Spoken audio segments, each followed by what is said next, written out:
गुरु मौनिवा भगवान की जय। सद्गुरुवे नमः शिवोहम शिवोहम शिवोहम। गुरु महिमा के महामंत्र स्तोत्र होने के साथ तत्वचिंतक को भी प्रकाशित करते हैं। निराकार माया से परे परम ब्रह्म परमेश्वर ही माया को वशवर्ती करके शिष्य के कल्याण के लिए सद्गुरु की काया धारण करते हैं। वे देहधारी होने पर भी देहातीत हैं। उन्हें जान लेने पर सब कुछ जान लिया जाता है। जो उनकी शरण में गया उसे सब कुछ स्वयं ही मिल जाता है। उसमें भक्ति, ज्ञान, कर्म योग, ध्यान आदि सभी सत्य संपूर्ण रूप से प्रकाशित हैं। जिन्होंने भी यह बात अपने अंतःकरण में धारण कर ली वे आध्यात्मवेत्ता हो गए। यहाँ पर एक सत्य घटना की चर्चा की जा रही है। यह चर्चा अनेक शिष्यों के मनों को सत्य प्रेरणाओं से भरेगी, ऐसा विश्वास है। यह घटना महान संत रामदास काठिया बाबा के शिष्य गरीबदास के बारे में है। गरीबदास पढ़े लिखे तो नहीं थे, पर उनके हृदय में अपने गुरु के प्रति अगाध भक्ति थी। लेकिन इस भक्ति के बावजूद बाबा रामदास उनसे बड़ी कठोरता व उपेक्षा का बर्ताव करते थे। आगंतुक शिष्यों को बाबा के इस व्यवहार पर बड़ा आश्चर्य भी होता था। वे सोचते कि सभी के साथ प्रेम भरी कोमल मीठी बोलने वाले बाबा आखिर गरीबदास पर ही क्यों बात बात पर बरसते हैं। पर किसी की हिम्मत नहीं पड़ती थी कि उनसे कोई कुछ पूछे। लेकिन बाबा के इस बर्ताव से न तो गरीबदास की श्रद्धा कम हुई और न ही उनका विश्वास डिगा। एक बार तो जैसे बाबा रामदास ने कठोरता की सारी सीमाएं ही पार कर डाली। हुआ यूँ कि उन दिनों ब्रज परिक्रमा हो रही थी। कोस की उस परिक्रमा में सद्गुरुदेव भगवान की जय 84 कोस की उस परिक्रमा में उसे काफ़ी सामान लाद कर चलना पड़ता था। जहाँ यात्रा रुकती वहाँ उसे थके हारे होने पर भी 40-50 आदमियों का भोजन बनाना पड़ता। इतना कठिन श्रम के बाद भी उनका नियम था कि वह सभी को खाना खिलाकर स्वयं भोजन करते थे। श्रद्धा, शक्ति, भक्ति और अद्भुत विनयशीलता, इसी को उसने अपनी भक्ति का परिभाषा बना लिया था। उस दिन गरीबदास ने यात्रा के पड़ाव पर अपने नियम के अनुसार भोजन बनाया। सभी साधुओं और अभ्यागतों के साथ अपने गुरुदेव बाबा रामदास को भी आदर सहित बुलाया और प्रेम सहित उसने उन्हें खाना परोसा। पर यह क्या, आसन पर बैठते ही उन्होंने रोटी हाथ में ली और उसे दूर फेंकते हुए गरज कर कहा, बेशरम, मेरे लिए कच्ची रोटी बनाता है, जबकि रोटियां अच्छी तरह सिकी हुई थी। इतना कहकर भी वह चुप नहीं रहे और अपनी लाठी उनके सिर पर दे मारी। लाठी की चोट से गरीबदास के सिर से खून बहने लगा। हारा थाका हुआ गुरु भक्त दर्द से बुरी तरह चीख और बेहोश हो गया। बाबा रामदास का यह व्यवहार वहाँ उपस्थित जनों में से किसी को अच्छा न लगा, पर इससे बेखबर बाबा मज़े से एक और चलते बने। इधर जब गरीबदास को होश आया तो उन्होंने बड़ी आतुरता से अपने गुरुदेव बाबा रामदास को ढूंढा और उनके चरणों पर सिर रखते हुए बोला, हे मेरे कृपालु गुरुदेव, हे मेरे आराध्य, मुझसे अपराध हो गया, क्षमा करें भगवान। शिष्य की गहरी श्रद्धा आज विजयी हुई। परम कठोर बर्ताव करने वाले उनके गुरुदेव आज मातृत्व हो उठे। उसे उन्होंने अपनी छाती से लगाते हुए कहा, बेटा, सद्गुरु की कठोरता में ही उनका प्रेम है। जो इसे जानता है वह सच्चा शिष्य है। मेरी कठोरता से तेरे जन्म जन्मांतर के कर्म नष्ट हो गए हैं। अब तुम मेरे आशीर्वाद से परमहंस सत्व प्राप्त कर धन्य हो जाएगा। गुरु की कृपा की यह महिमा अनंत है। गुरु गीता के गायन से भावनाओं में गुरु भक्ति का ज्वर उठता है, ऐसा वे कहते हैं। जो शिष्यत्व की समर्पण की डगर पर चलते हैं उन भावनाशीलों की प्रतिमा गुरु गीता की अगली कड़ी की प्रतीक्षा रहती है। उनके मन में बड़ी आकुलता, बड़ी त्वरता होती है। श्वास श्वास में गुरुदेव का नाम, मन में उनका चिंतन, भावना में उनकी ही करुणापूर्ण छवि, यही शिष्य का परिचय है। जो शिष्य होने की लालसा में जी रहे हैं उन्हें सब कुछ मिलेगा। उनकी राहों में भले ही कांटे बिछे हों, पर जल्दी ही उनकी डगर में फूल खिलेंगे। बस धीरज और साहस का संबल नहीं छोड़ना है। सद्गुरु की जीवन की एकमात्र सच्चाई है। उनके चरणों की छांव में आध्यात्म विद्या के सभी रहस्य अनायास मिल जाते हैं। बस गुरु चरणों में भक्ति सदा बनी रहे, उनको सदा नमन होता रहे।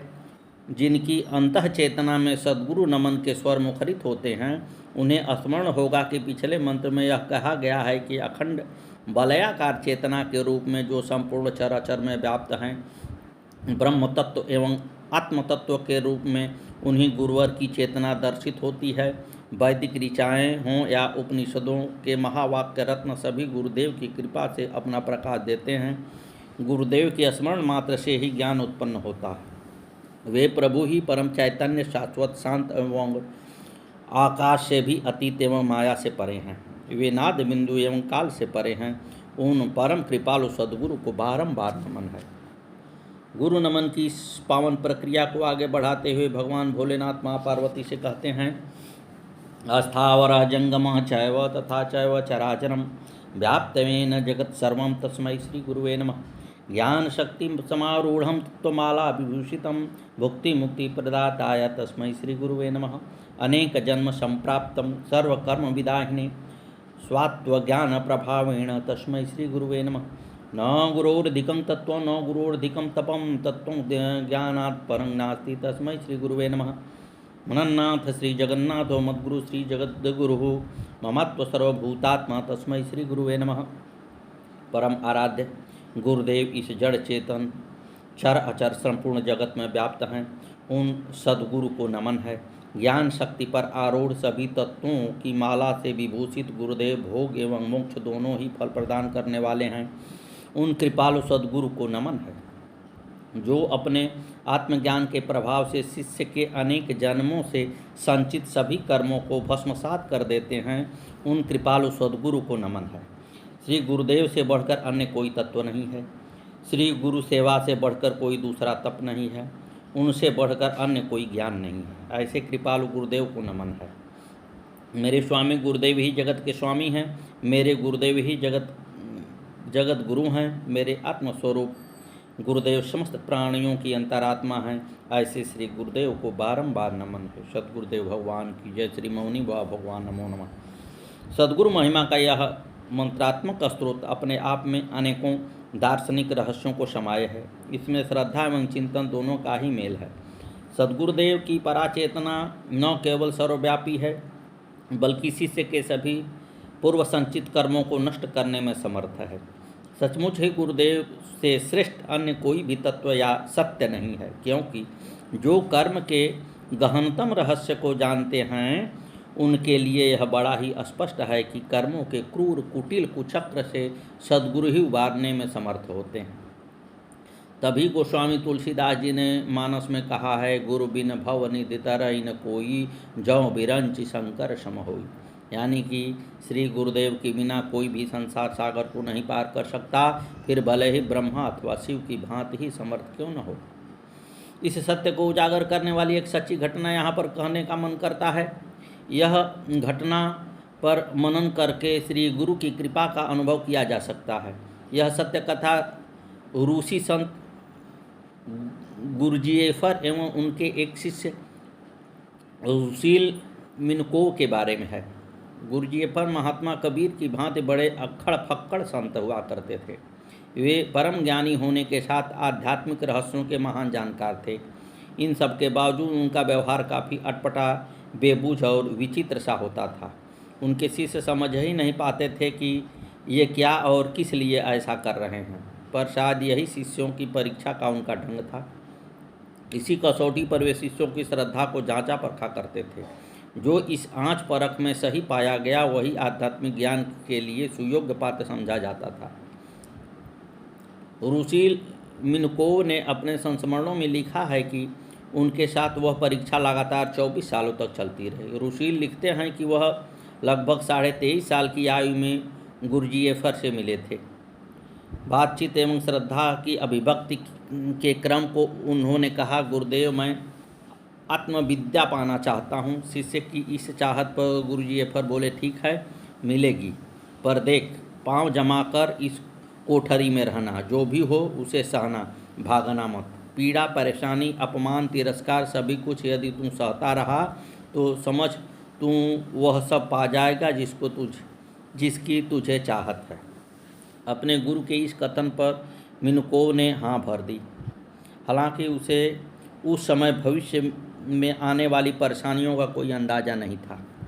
गुरजेफर के शरीर छोड़ते ही उस पर एक के बाद एक नए नए वज्रपात होना शुरू हो गए। सालों साल चलने वाली शारीरिक व्याधियाँ, जैसे तैसे घिसट पिसट कर चलता जीवन। हालांकि मिनकोव अपनी पीड़ाओं के बावजूद किसी अन्य की सहायता करने से चूका नहीं करते थे। जिनकी वह सहायता करता उसमें पुरुष, स्त्री, बच्चे सभी शामिल थे। अपनी सारी सहायताओं एवं सभी अच्छे कर्मों के बदले उसे वंचना ही मिली। प्रत्येक सत्कर्म के बदले दुष्परिणाम, जब तब लगने वाले चारित्रिक लांछन उसे प्रायः पीड़ाओं में डुबो रखते थे। पर करता भी क्या, श्री गुरुदेव को दिया गया वचन था। ऐसे ही विपत्ति में जूझते जूझते 18 वर्ष बीत गए। हालांकि संकट यथावत था। उनके मन में शंकाएं घर करने लगी, क्योंकि शरीर छोड़ने के बाद गुरजेफर ने उसे स्वप्न में भी दर्शन नहीं दिए। पर इस 19वें साल में गुरजेफर की एक अन्य शिष्यों ने उसे बताया कि अभी 6 वर्षों की सघन पीड़ाएं सहनी है। गुरुदेव यही चाहते हैं। यह 6 साल की सघन मानसिक यातना एवं कठोर श्रम के बाद ही तुम्हारे जीवन में प्रकाश का अवतरण होगा। मिनकोव ने 6 वर्ष की भी बिताए और अपने निष्कर्ष में कहा कि आज मैं गुरुदेव की कृपा का अनुभव कर रहा हूँ। जो कर्मजाल शायद अनेक जन्मों में भी न कटता, उन्होंने मात्र 24 सालों में ही काट दिया। सद्गुरुदेव जिस पर जितना ज़्यादा कठोर हैं, समझो उस पर उतने ही अधिक कृपालु हैं। मिनकोव की ये बातें रहस्यमय होते हुए भी सद्गुरु की करुणा को जताती है। सद्गुरुदेव भगवान की जय। श्री मौनी बाबा भगवान नमो नमः। आगे की कथा कल।